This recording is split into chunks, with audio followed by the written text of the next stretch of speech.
குடி டிவி அன்பர்களுக்கும் மற்றும் குடி ஆஸ்ட்ரோ டிவி அன்பர்களுக்கும் வணக்கம். இன்று நாம் நவராத்திரியின் பாகமாக சண்டி சப்தசதி பாராயணம் பண்ண போகிறோம். இதை தாங்கள் அனைவரும் கூட கேட்பதனால் வாழ்க்கையில் எதிர்பாராத பல நல்ல விஷயங்கள் நடக்கும், தீராத பிரச்சனைகள் தீரும், நோய்கள் அகலும். தங்கள் வாழ்க்கைக்கு தடையாக, முன்னேற்றத்திற்கு எது தடையாக இருக்கிறதோ அனைத்தும் தூள் தூளாக உடைந்து ஜெட் வேகத்தில் உங்கள் வாழ்க்கை புறப்படும். ஆகையாலே இது அனைத்தும் வடமொழியிலே சான்ஸ்கிரிட் மந்திரங்களாக இருக்கும். இருந்தாலும் அர்த்தம் புரியலனாலும் சரி, கஷ்டப்பட்டு ஒவ்வொரு அத்தியாயத்தையும் நாங்கள் வழங்கக்கூடிய இந்த ஒவ்வொரு அத்தியாயத்தையும் பாட்ஸ் போட்டுக்கிட்டு கண்ணை மூடி கேளுங்க. இதனோட பலனை நீங்களே பதிவிடுங்க. டெஃபினட்டாக வேற லெவலுக்கு மாறிடும். இதில் இருக்கக்கூடிய ஒவ்வொரு சொல்லும் ஒரு மந்திரம். இது சாதாரணமாக பெரிய பெரிய நம்பூதிரிகள் மற்றும் சாக்தே உபாசர்கள் சண்டி ஹோமத்தில் பிரயோகம் பண்ணுவாங்க. அனைவரின் பயனுக்காக நம்ம சேனலில் இதை கொடுக்குறோம். யாராவது இந்த பாராயணத்தை கற்றுக்கணும்னு நினச்சா கூட இதை கேட்டு நீங்கள் அதை ப்ராக்டிஸ் பண்ணலாம்.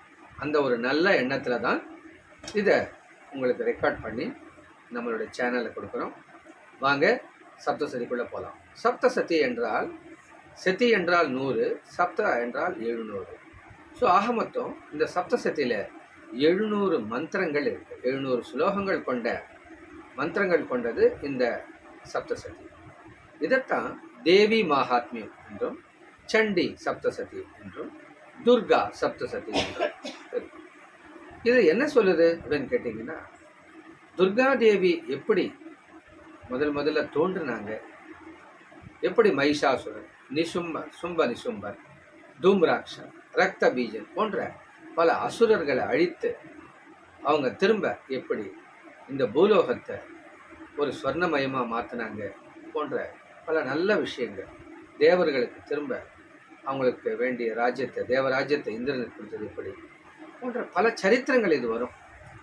இது அர்த்தத்தோடையும் நம்மக்கிட்ட கிடைக்குது நிறைய புஸ்தகங்களை. ஸோ ஒரு மந்திரம் அதுக்கு உண்டான அர்த்தங்களை கூட தெரிஞ்சுக்கலாம். இது கொஞ்சம் ஒரு ப்ராசஸ். தொடர்ந்து ஒரு 3 மாதம் நம்ம ப்ராக்டிஸ் பண்ணால் தான் இதை அனைத்துமே நல்லா புரிஞ்சிக்க முடியும். அர்த்தம் புரியுதோ இல்லையோ, இந்த ஸ்லோகங்களை இப்போ நான் பாராயணம் பண்ணுறது ஒவ்வொரு அத்தியாயமாக வரும். அதை நீங்கள் கேட்டிங்கன்னாவே பல நன்மைகள் உங்களுக்கு கண் கூட நடக்கிறத உணர்வீங்க. தேவி துர்கா மனசில் நினச்சிட்டு இந்த ஸ்லோகங்கள் அர்த்தம் கேளுங்க. சரி, இனி நம்ம சப்தசதி பாராயணத்துக்குள்ள போகலாம். வாங்க. ஹரி ஓம். குரு பிரம்மா குரு விஷ்ணு குரு தேவோ மகேஸ்வரः குரு சாட்சாத் பரபிரம்ம தஸ்மை ஸ்ரீ குரவே நமः. ஓம் ஸ்வகுரவே நமः. ஓம் பரமகுரவே நமः. ஓம் பரமேஷ்டி குரவே நமः. ஓம் சர்வகுரவே நமः. ஓம் சர்வதேவதா குருதட்சிணாமூர்த்தயே மஹ்யம் மேதாம் பிரஜ்ஞாம் பிரயச்ச ஸ்வாஹா. ஆதிகுரு மகாகணபதயே நமः. ஜகத்குரு ஸ்ரீகிருஷ்ண பரபிரம்மணே நமः. மௌனகுரு தட்சிணாமூர்த்தயே நமः. ஹரி ஓம். சுக்லாம் பரதரம் விஷ்ணும் சசிவர்ணம் சதுர்புஜம் பிரசன்னவதனம் த்யாயேத் சர்வவிக்னோபசாந்தயே. ஓம் சுமுகஸ்சைகதந்தஸ்ச கபிலோ கஜகர்ணகः லம்போதரஸ்ச விகடோ விக்னநாசோ கணாதிபः धूमकेतुर्गणाध्यक्षः फालचन्द्रो गजाननः अविघ्नं कुरु मे देव सर्वकार्येषु सर्वदा. ॐ गं गणपतये नमः. ज्ञानानन्दमयं देवं निर्मलस्फटिकाकृतिम् आधारं सर्वविद्यानां हयग्रीवमुपास्महे. सौं हयग्रीवाय नमः. ॐ मार्कण्डेयाय नमः. हरि ओम. अध प्रथमोऽध्यायः. முதல் அத்தியாயம் தொடக்கம். பிரதமச்சரித்திரः.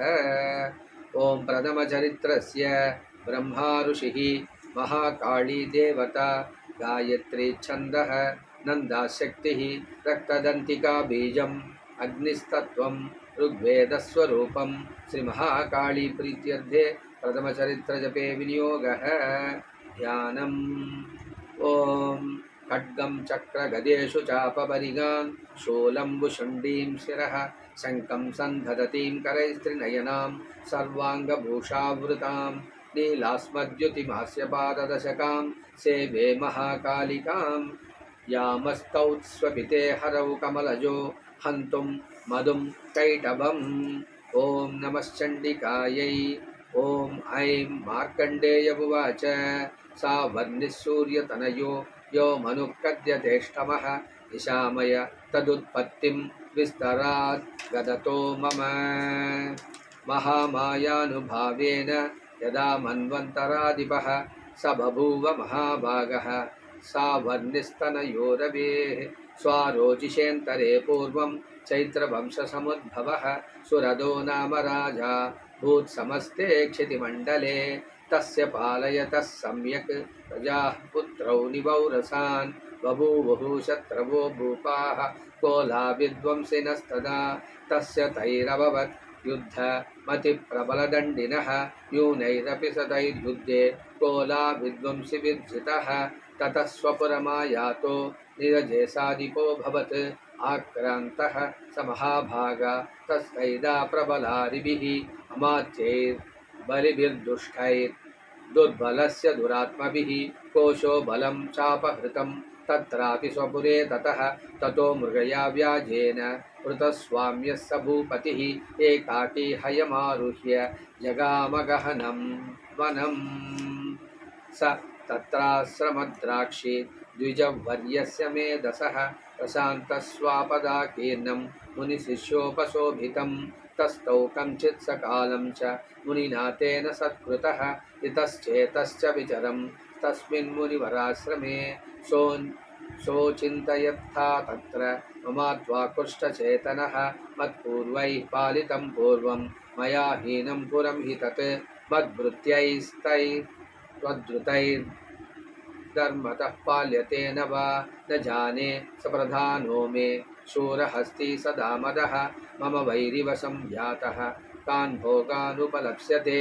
ये ममानुगता नित्यं प्रसादधनभोजनैः अनुवृत्तिं ध्रुवन्तेऽद्य कुर्वन्त्यन्यमहीभृताम् असम्यग्व्यशीलैस्तैः कुर्वद्भिः सततं व्ययं सञ्चितः सोति दुःखेन क्षयं कोशो गमिष्यति यत्तच्चान्यश्च सततं चिन्तयामास पार्थिवः तत्र विप्राश्रमाभ्यासे वैश्यमेकं ददर्शसः सपृष्टस्तेन कस्त्वं भो हेतुश्चागमनेत्रकः सशोक इव कस्मात् त्वं दुर्मना इव लक्ष्यसे इत्याकर्ण्यवचस्तस्य भूपतेः प्रणयोदितं प्रत्युवाच स तं वैश्यः प्रस्रयावनतो नृपं वैश्यमुवाच समाधिर्नाम वैश्योऽहम् उत्पन्नो धनिनां कुले पुत्रादारैर्निरस्तश्च धनलोभासाधुभिः विहीनश्च धनैर्दारैर्पुत्रैरादाय मे धनं वनभव्यागतो दुःखी निरस्तश्चाप्तबन्धुभिः सोऽहं न वेद्मि पुत्राणां कुशलाकुशलात्मिकां प्रवृत्तिं स्वजनानां च दाराणां चात्र संस्थितः किं नु तेषां गृहे क्षेममक्षेमं किं नु साम्प्रतं कथं ते किं नु सद्वृत्तां दुर्वृत्ता किं नु मे सुताः राजोवाच ऐर्निरस्तो भवां वृद्धैः पुत्रधारादिविर्धनैः तेषु किं भवतः स्नेहमनुबध्नाति मानसं वैश्यमुवाच एवमेतद्यथा प्राह भवानस्मद्गतं वचः किं करोमि न बध्नाति मम निष्ठुरतां मनः यैः सन्त्यज्य पितृस्नेहं धनलुब्धैर्निराकृतः पतिस्वजनहार्दं च हार्दितेष्वेव मे मनः किमेतन्नाभिजानामि जानन्नपि महामते यत्प्रेमप्रवणं चित्तं विगुणेष्वपि बन्धुषु तेषां कृतो मे निःश्वासो दौर्मनस्यं च जायते करोमि किं यन्न मनस्तेष्व प्रीतिषु निष्ठुरं मार्कण्डेयमुवाच ततस्तौ सहितौ विप्र तं मुनिं समुपस्थितौ समाधिर्नाम वैश्योऽसौ स च पार्थिवसत्तमः कृत्वा तुतौ यथा न्यायं यदार्हं तेन संविदम् उपविष्टौ कदा काश्चित् चक्रतुर्वैश्य पार्थिवौ राजोवाच भगवं स्वामहं प्रष्टुमिच्छाम्येकं वदस्व तत् दुःखाय यन्मे मनसः स्वचित्तायत्ततां विना मम त्वं गतराज्यस्य राज्याङ्गेष्वखिलेष्वपि जानतोऽपि यदाज्ञस्य इमे तन्मुनिसत्तमा अयं च निकृतः पुत्रैर्दारैर्वृत्त्यैस्तदोज्झितः स्वजनेन च सन्त्यक्तस्तेषु हार्दि तदाप्यति एवमेष तदाहं च द्वावप्यन्तं तदुत्थितौ दुष्टदोषेऽपि विषये मम त्वाक्पृष्टमानसौ तत्किमेतन्महाभागा यन्मोहो ज्ञानिनोरपि ममास्य च भवत्येषा विवेकान्दस्य मूढताः ऋषिरुवाच ज्ञानमस्ति समस्तस्य जन्तोर्विषयगोचरे विषयश्च महाभागा याति चैवं पृथक् पृथक् दिवान्दाः प्राणिनः केचित् रात्रावन्दास्तदा परे केचित् दिवा तदा रात्रौ प्राणिनस्तुल्यदृष्टयः ज्ञानिनो मनुजाः सत्यं किन्तु तेन हि केवलम् यतो हि ज्ञानिनः सर्वे पशुपक्षिमृगादयः ज्ञानं च तन्मनुष्याणां यत्तेषां मृगपक्षिणां मनुष्याणां च यत्तेषां तुल्यमन्यत्तदोभयोः ज्ञानेऽपि सति पश्यैतान् पतङ्गाश्चापवच्चशुषु कणमोक्षादृतात् मोहात् पीड्यमानानपि क्षुधा मानुषा मनुजव्याघ्र साभिलाषा सुतान् प्रति लोभा प्रत्युपकाराय नन्वेतान् किं न पश्यसि तदापि ममता वर्ते मोहगर्ते निपातिता महामाया प्रभावेन संसारस्थितिकारिणा तन्नात्र विस्मयः कार्यो योगनिद्रा जगत्पतेः महामाया हरेश्चैषा तया सम्मोह्यते जगत् ज्ञानिनामपि चेतांसि देवी भगवती हि सा बलादाकृष्य मोहाय महामाया प्रयच्छति तया विसृज्यते विश्वं जगदेतच्छराचरं सैषा प्रसन्ना वरदा नृणां भवति मुक्तये सा विद्या परमा मुक्ते हेतुभूता सनातनी संसारबन्धहेतुश्च सैव सर्वेश्वरेश्वरी राजोवाच भगवन् का हि सा देवी महामायेति यां भवान् ब्रवीत कथमुत्पन्ना सा कर्मास्याश्च किं द्विज यत्प्रभावा च सा देवी यत्स्वरूपा यदुद्भवा तत्सर्वं श्रोतुमिच्छामि त्वत्तो ब्रह्मविदाम्बर ऋषिरुवाच नित्यैव सा जगन्मूर्तिस्तया सर्वमिदं ततं तथापि तत्समुत्पत्ति बहुधा श्रूयतां मम देवानां कार्यसिद्ध्यर्थम् आविर्भवति सा यदा उत्पन्नेति तदा लोके सा नित्याप्यभिधीयते योगनिद्रां यदा विष्णुर्जगत्येकार्णवीकृते आस्तीर्यशेषमभजत् कल्पान्ते भगवान् प्रभुः तदा द्वावसुरौ घोरौ विख्यातौ मधुकैटभौ विष्णुकर्णमलोद्भूतौ हन्तुं ब्रह्माणमुद्यतौ स नाभिकमले विष्णोः स्थितो ब्रह्मा प्रजापतिः दुष्ट्वा तावसुरौ चोग्रौ प्रसुप्तं च जनार्दनं तुष्टावयोगनिद्रां ताम् एकाग्रहृदयस्थितः विबोधनार्थाय हरिनेत्रकृतालयां विश्वेश्वरीं जगद्धात्रीं स्थितिसंहारकारिणीं निद्रां भगवतीं विष्णोः अतुलां तेजस प्रभुः ब्रह्मोवाच त्वं स्वाहा त्वं स्वधा त्वं हि वषट्कारः स्वरात्मिका सुधा त्वमक्षरे नित्ये त्रिधा मात्रात्मिका स्थिता अर्धमात्रा स्थिता नित्या यानुच्चार्या विशेषतः त्वमेव सन्ध्या सावित्री त्वं देवी जननी परा त्वयैतद्धार्यते विश्वं त्वयैतत्सृज्यते जगते त्वयैतत्पाल्यते देवी त्वमत्स्यन्ते च सर्वदा विसृष्टौ सृष्टिरूपा त्वं स्थितिरूपा च पालने तदा संहृतिरूपान्ते जगतोऽस्य जगन्मये महाविद्या महामाया महामेधा महास्मृतिः महामोहा च भवति महादेवी महासुरी प्रकृतिस्त्वं च सर्वस्य गुणत्रयविभाविनी कालरात्रि महारात्रि मोहरात्रिश्च दारुणा त्वं श्रीः त्वमीश्वरीः त्वं ह्रीः त्वं बुद्धिर्बोधलक्षणा लज्जा पुष्टिस्तदा तुष्टि त्वं शान्तिः च खड्गिनी शूलिनी घोरा गदिनी चक्रिणी तदा शङ्खिनी चापिनी बाण मुषिण्डी परिघायुधा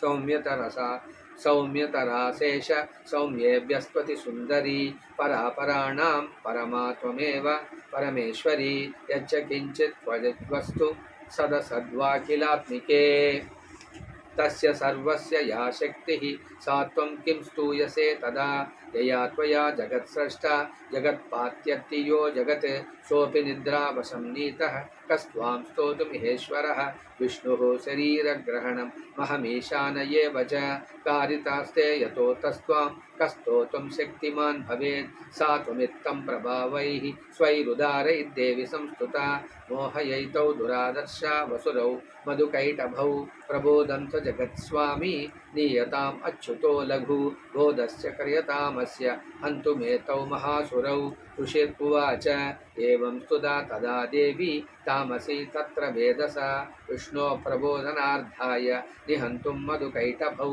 नेत्रास्यस्य नासिका बाहु हृदयेभ्यस्तदोरसः निर्गम्य दर्शने तस्थौ ब्रह्मणो व्यक्तजन्मनः उत्तस्थौ च जगन्नाथ सया मुक्तो जनार्दनः एकार्णवे हि शयनात् ततः स सदृशे च तौ मधुकैटभौ दुरात्मनावति वीर्य पराक्रमौ क्रोधरक्ते क्षणावत्तुं ब्रह्माणं जनितोद्यमौ समुत्थाय ततस्ताभ्यां युयुधे भगवान् हरिः पञ्चवर्षसहस्राणि बाहुप्रहरणो विभुः तावप्यतिबलोन्मत्तौ महामाया विमोहितौ उक्तवन्तौ वरोन्मत्तो प्रियतामिति केशवं श्रीभगवान् उवाच भवेतामद्य मे तुष्टौ मम वद्याबुभावसि किमन्येन वरेणात्र एतावद्धिवृतं मम ऋषिरुवाच वञ्चिताभ्यामिति सदा सर्वमापोमयं जगत् विलोक्यताभ्यां गदितो भगवान् कमलेक्षणः आवां जहिन यत्रोर्वी सलिलेन परिप्लुता ऋषिरुवाच तदेत्युक्त्वा भगवता शङ्खचक्रगदाभृता कृत्वा चक्रेण वैच्छिन्ने जगने शिरसि तयोः एवमेषा समुत्पन्ना ब्रह्मणा संस्तुता स्वयं प्रभावमस्य देव्यास्तु भूयः शृणु वदामि ते ऐं ॐ इति श्रीमार्कण्डेयपुराणे सावर्णिके मन्वन्तरे देवी माहात्म्ये मधुकैटभवधो नाम प्रथमोऽध्यायः. இப்படியாக முதல் அத்தியாயம் இதுதான் பிரதம சரித்திரம் என்று அழைப்பார்கள். அடுத்து வருவது மத்தியம சரித்திரம். அது ஒரு தனிப்பதிவாக வரும்.